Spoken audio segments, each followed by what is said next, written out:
Tidak ada orang Madura dulu bawa koper, itu nggak ada. Mereka kalau keluar baju asarongan met amet tak sempakan. Tanya bilang, Arab yang Madura tak sempakan dek. Orang Madura itu saya selidiki, kok bisa mereka ini, kok bisa orang Madura itu sukses di mana-mana? Nggak taunya saya temukan sangunya orang Madura itu ada di 3 perkataan kata Imam Haddad. Orang Madura mula tokar, apa cak orang Madura? Loros sama salah bedeneng ebilu ke are. Loros sama salah bedeneng di mah. Masalah dia loros mon temobi bilu ke artinya mon tak gelegeket tak mare masalah dia.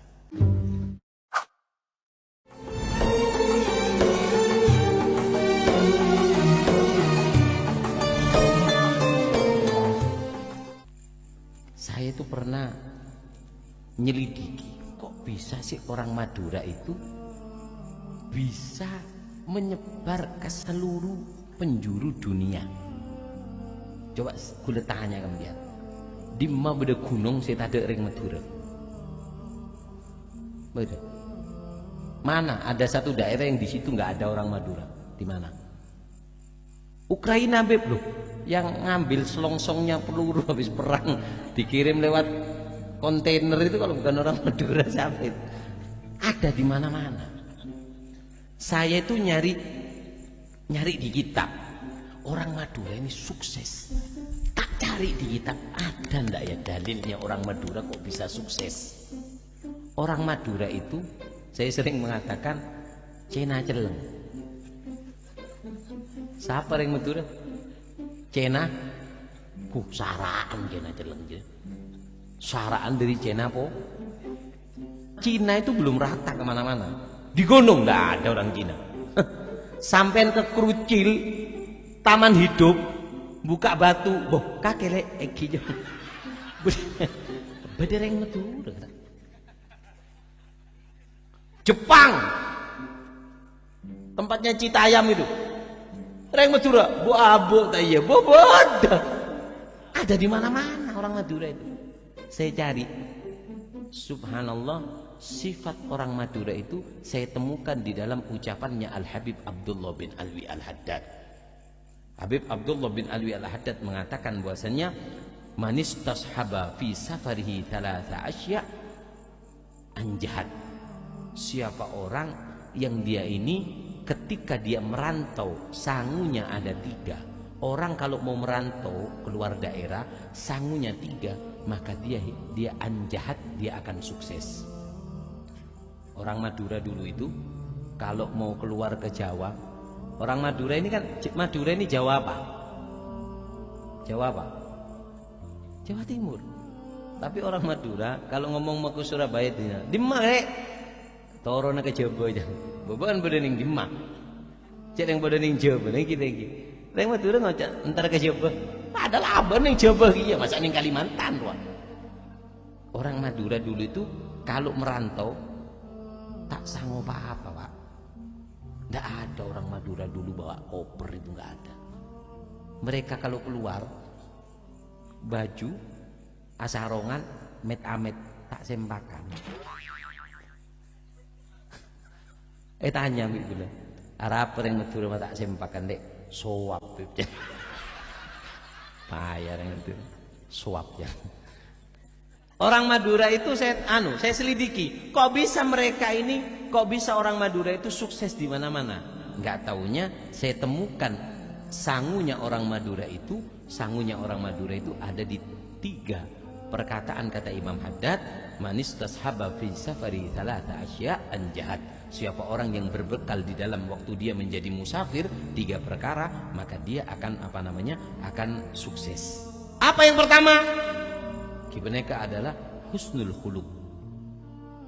Husnul khuluq, akhlaknya bagus. Makanya orang Madura itu akhlaknya bagus-bagus. Kalau ada pada Habib Eki di daerah saya kemarin ini beberapa hari, mulai hari raya Tadi sholat, malam saya berangkat, baru tadi pagi saya pulang dari Madura. Di daerahnya mana Modung, Kobenyar. Itu hari rayanya di Kobenyar itu Idul Adha. Kalau udah Idul Adha mereka tidak pulang. Tanya dulu, apa yang dina telasan nama telasan raja, yang kibib, mun telasan Idul Fitri tiket larang. Mun Idul Adha tiket mode. Mun Idul Fitri tapi banyak orang mulai si acuan tak ada makan abu-abuan acuan banyak si mulai kebisa ngomole Idul Adha gitu. Di daerah Kobenyar itu bahasanya Masya Allah. Engki Kak Dinto Assalamualaikum. Mungkin apa mulai sana ndak ada. Jadi mana tuh? Nak. Engki Kak Dinto dibuat lagu kayak gitu. Kalau ada Habib, nggak ada yang ngangkat nunduk. Meneng santri. Bu, maaf. Bangunan Pondok Putri sebelum saya robohkan di situ ada pohon mangga. Iya. Berbunga pao. Ning dalam buah pao apa rohnya bang? Manggarum. Jadi sak mana lagi? Ngocak kok ke satre. Arya kemarin naik boker kena nyaman lah ya. Anak-anak kalau mau rujaan ngambil ini secukupnya. Subhanallah engkau masuk yuk tak ada pamak kering motak banyak motak gemet yuk. Ya Allah area apa lahir nak karena apaan tak pernah nyembi beres pauna Habib. Orang Madura itu akhlaknya mapan. Itu yang pertama. Yang kedua, apa? As-siddiq. Orang Madura itu kenapa mereka itu kok bisa nyebar dan dipercaya banyak orang? Saya punya teman di Madura itu bos, umur 35, nggak bisa baca, nggak bisa nulis. Tapi sekarang bos minyak, bos LPG aja nih. Kenapa? Saya tekuk nih kecil. Orang kalau jujur, as-siddiq matiya. Jujur adalah kendaraan yang akan membawa kamu ke derajat yang tinggi. Percuma kamu sekolah S1, S2, S3. Kalau kamu suka bohong, boleh jual es dung-dung kakek. Makanya orang Madura itu jujur. Orang Madura maaf, orang Madura dulu tuh banyak yang bodoh. Kenapa? Sekolah gak ada. Madura itu tanah lake, keras, air sulit. Mau nyekolahkan anak, bisa ngasih makan anak itu sudah untung. Itu orang Madura. Makanya orang Madura itu banyak yang bodoh dulu.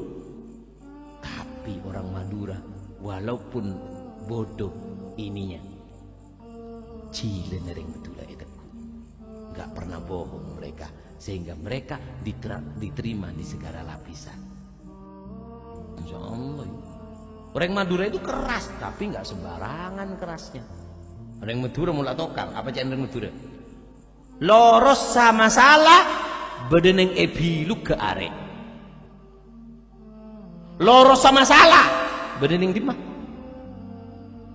Masalah dia loros, montemobi bilu ke. Artinya, mon tak gele keket, tak mare masalahnya. Tapi orang Madura itu dulu kalau sudah ngangkat arit itu dua. Kalau enggak dia yang mati, ya harus mengembalikan aritnya ke sarungnya dengan darah. Tapi orang dulu itu ngangkat arit untuk 3. 1, kalau gurunya diganggu. Badese nyaken kiai, nyaken guru, peteng Pak. Kopeng totop, mata totop, sikat. Itu orang Madura dulu. Kedua, orang tuanya diganggu. Orang tua ganggu, seorang totop. Yang ketiga, bini sedih. Mon bini sedih, seorang apa canteng Madura? Anak gentong na ate, bini gentong na pate. Nyeding tang bini. Makanya orang Madura dulu itu sukses karena sebab ini, 3 ini. 1, akhlaknya mapan, bagus. Yang kedua, apa? Jujur. Yang ketiga, ibadahnya bagus. Orang Madura itu ibadahnya gini. Saya ketika saya ke Madura, saya tanya, kenapa sih orang Madura itu kok setiap rumah di Madura, di depan rumahnya pasti ada yang namanya langgar. Setiap rumah ada langgar, rumah berlanggar. Saya tanya, kenapa kalian orang Madura kok di depan rumahnya itu ada langgar? Kok tidak dibuat rumah anaknya, buat toko? Apa kata mereka? Habib, kami orang Madura tidak dikatakan kaya kecuali kalau di depan rumahnya ada langgarnya. Rumahnya bagus, di depan rumahnya tidak ada langgar, maka kita dikatakan miskin. Tapi karena orang Madura banyak ke Jawa, akhirnya minimal eman ke tanah, minimal di rumahnya beri langgar nih, ini bukan secukup kamar, lumayan masih. Makanya orang Madura itu tidak mau kecuali di tempatnya itu ada tempat ibadah. Paham ya? Jadi ini sangkolannya orang Madura. Sampian yang ngerasa orang Madura, ini loh kakek-kakek sampian itu mewariskan ini. Akhlak yang bagus, yang kedua jujur, yang ketiga ibadahnya bagus.